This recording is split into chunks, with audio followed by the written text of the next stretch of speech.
What if the moon suddenly began getting closer to Earth, to the point where it was on a collision course with our planet? Would Earth survive the crash? Or would a crash even happen? Would the moon get torn up by Earth's gravity? What would this crumbled up moon look like from Earth?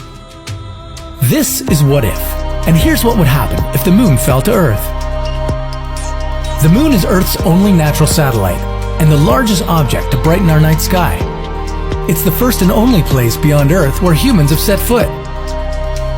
The moon's gravitational pull causes tides on Earth, tides that might have been the encouragement for life in our oceans to move on land.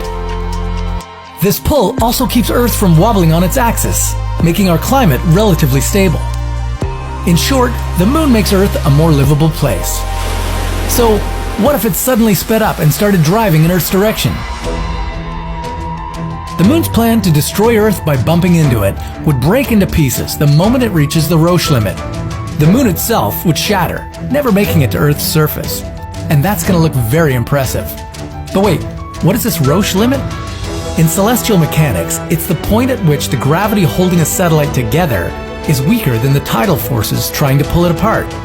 In other words, the moon can only get as close as 18,470 kilometers away from our planet before boom, the tidal forces would tear it apart. All of the footprints and flags we've left on the moon, all of its craters and valleys would scatter to form a breathtaking ring of debris above Earth's equator, 37,000 kilometers in diameter, making Earth the second planet in the solar system, after Saturn, to have this striking ring of beauty. The difference being that our rings wouldn't last long. The chunks of our former satellite, the moon, would rain down on Earth. It would be as if hundreds of thousands of asteroids were falling down on us and wiping out entire cities in the process. Once the moon began its trajectory towards the planet, it would increase the tidal impact it has on us. By the time it hit the Roche limit, it would be causing tides as high as 7,600 meters. Our world would be devastated by an army of tsunamis, 10 times a day. But for a short time, hardcore surfers would enjoy riding some tasty waves. On the other hand, this might be a solution to global warming. With the moon coming closer and closer, Earth's rotation would speed up. Our days would become shorter and shorter. Global temperatures would go down, and no one would worry about climate change anymore. Unless asteroids burned the Earth to a crisp, then there would be no one to worry about anything.